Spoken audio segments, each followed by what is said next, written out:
लक्ष्मीनाथसमारम्भां नादयामुनमध्यमाम् अस्मदाचार्यपर्यन्तां वन्दे गुरुपरम्परां यदिराजाय विद्महे श्रीभाष्यकाराय धीमहि तन्नो रामानुजार्य प्रचोदयात् ஆழ்வார்கள் திருவடிகளே சரணம் எம்பெருமானார் திருவடிகளே சரணம் ஜீயர் திருவடிகளே சரணம் யோ நித்யமச்சுதபதாம்புஜயுக்மருக்ம व्यामोगदस्पतिधरानगृणायमेने अस्मद्गुरोर्भगवतोऽस्य दयैकसिन्धो रामानुजस्य शरणं शरणं प्रपद्ये நீரார் கடலும் நிலமும் முழுதுண்டு ஏலார் ஆலம் இளந்தளிர் மேல் துயிலந்தாய் ஸ்ரீரா திருவேங்கட மாமலை மேயாராமுதே அடியேர் கருளாயே.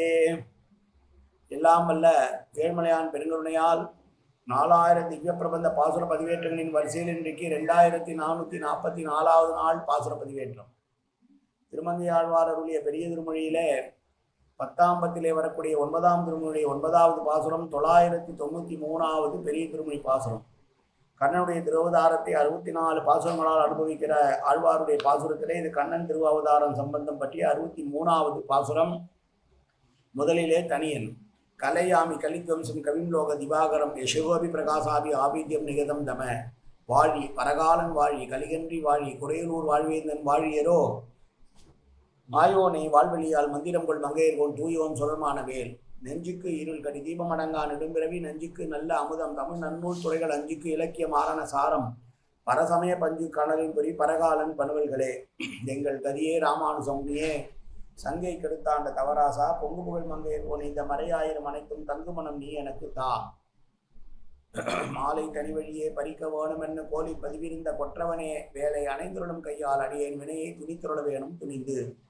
993வது பாசுரம். நீர் அழல் வான் ஆய் நெடுநிலம் காலாய் நின்ற நின் நீர்மையை நினைந்தோ சீர்கெழு கோதை என் அலது இவள் என்று அன்னது ஓ தேற்றன்மைதானோ பார்கெழு பவ்வத்து ஆரமுது அணைய பாவையை பாவம் செய்தேனுக்கு ஆறழல் ஓம்பும் அந்தணன் தோட்டமாக நின் மனத்து வைத்தாயே.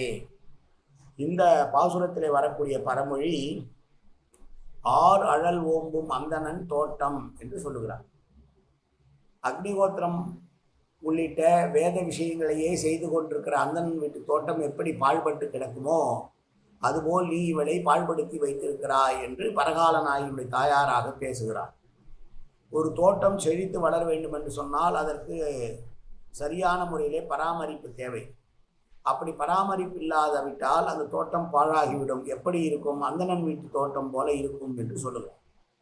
காரணம், அந்தணர்கள் அவர்களுடைய வேள்வியிலேயே குறியாக இருப்பார்கள். எனவே தோட்டத்தை கவனிக்க மாட்டார்கள். அதுபோல நீயோ உன்னுடைய செய்கையிலேயே கவனமாக இருந்து என் பெண்ணை புறந்தள்ளுகிறாய், அதனால் அவள் வருத்தமுற்றிருக்கிறாள், அவள் சரியாக இல்லை, அவள் நோவுற்றிருக்கிறாள் என்றெல்லாம் பரகாலநாயகிக்கு பரகாலநாயகி வருத்தமுற்று இருப்பதையும் மெனிந்து போயிருப்பதையும் தாயாராகிய பரகாலநாயகியுடைய தாயார் பேசுவதான பாசுரம் இந்த பாசுரம். இதில் என்ன சொல்லுகிறார்? நீ யார் எனக்கு தெரியும். நீர், நெருப்பு, வானம், காற்று என்று ஆகாயம் என்று பஞ்சபூதங்களும் நீதான். அந்த பஞ்சபூதங்களையும் உன்னுடைய கட்டுக்குள் வைத்திருக்கிறவன் என்கிற உன்னுடைய பெருமையை நீயே நினைக்கிறாய். அதனால் இவள் என்ன, இவள் சாதாரண பெண் தானே என்று புறக்கணிக்கிறாய். பார்க்கடலிலே அமுதம் போன்று தோன்றிய இவள் என்னுடைய பெண்ணாக பிறந்த பாவத்தினால் உன் மீது நினைவு கொண்டு உன்னை பிரிய முடியாமல் தவித்துக் கொண்டிருக்கிறாள். ஆனால் நீயோ அந்தணன் வீட்டு தோட்டம்தான் என்பது போல, அந்தணன் வீட்டு தோட்டம் போல இவளை புறக்கணித்து வைத்து அவளை பாழ்படுத்தியிருக்கிறாயே என்று சொல்லுகிறாள் ஆழ்வார் இந்த பாசுரத்திலே. நீயே நிலமாக இருக்கிறாய், நீராயிருக்கிறாய், நிலமாயிருக்கிறாய், நெருப்பாயிருக்கிறாய், ஆகாயமாக இருக்கிறாய், காற்றாயிருக்கிறாய். எனவே உனக்கு இவள் ஒரு தகுதியானவள் தானோ என்று அலட்சியம் செய்கிறாய். இவளோ அச்சம், மடம், நாணம், பயிர்ப்பு என்ற மிக பெருமை நிறைந்த குணங்களை உடைய பெண்ணாக இருக்கிறாள். இவள் எனக்கே உரித்தானவள், இவளை யார் என்ன செய்துவிட முடியும்? எப்போது வேண்டுமானாலும் இவளை நான் ஏற்றுக்கொள்ளலாம் என்று நினைப்பதன் காரணமாக இவளை நீ புறக்கணிக்கிறாய். கடல் சூழ்ந்துள்ள இந்த உலகத்திலே கடலிலிருந்து தோன்றி அமிர்தம் போன்றவள் இந்த பரகால நாயகி. பாவி என்னுடைய வயிற்றில் பிறந்ததனால் இந்த துன்பங்களை எல்லாம் அனுபவித்துக் கொண்டிருக்கிறாள், வருத்தம் நிறைந்தவளாக இருக்கிறாள். எனவே நீ இவளை கவனிக்காமல் விட்டு விட்டாய். வேள்விகளிலேயே எப்போதும் கவனத்தை செலுத்திக் கொண்டிருக்கிற அந்தணர்கள் எப்படி தங்கள் வீட்டு தோட்டத்தை கவனிக்க மாட்டார்களோ அதுபோல் மற்ற பல வேலைகளால் உலக ரட்சணம் என்கிற வேலையிலே வைத்துக் கொண்டிருக்கிற நீ இவளை ஒரு பொருட்டாகவே நினைக்காமல் இவளை உதாசீனப்படுத்தியிருக்கிறாயே, இது சரியா என்று கேட்டால் பரகால நாயின் தாயாக இந்த பாசுரத்திலே நாளை 10ஆம் பத்தினுடைய 9ஆம் பத்து நிறைவுடைய பாசுரத்தை பார்க்க இருக்கிறோம். மீண்டும் ஒரு முறை பாசுரம். நீர் அழல் வானாய் நெடுநிலங்காலாய் நின்றனின் நீர்மையை நினைந்தோ சீர்கெழி கோதை என் அல்லது இல் என்று என்னதோர் தேற்றன்மைதானோ பார்க்கெழு பவ்வத்து ஆரமுது அணைய பாவையை பாவம் செய்தேனுக்கு ஆர் அழல் ஓம்பும் அந்தணன் தோட்டமாக நின் மனது வைத்தாயே.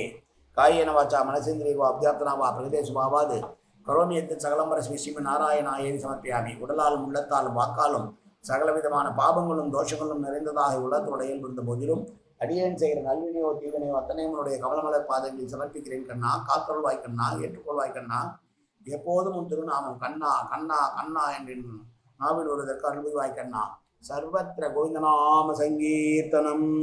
கோவிந்தா கோவிந்தா கோவிந்தா கோவிந்தா கோவிந்தா கோவிந்தா கோவிந்தா கோவிந்தா கோவிந்தா.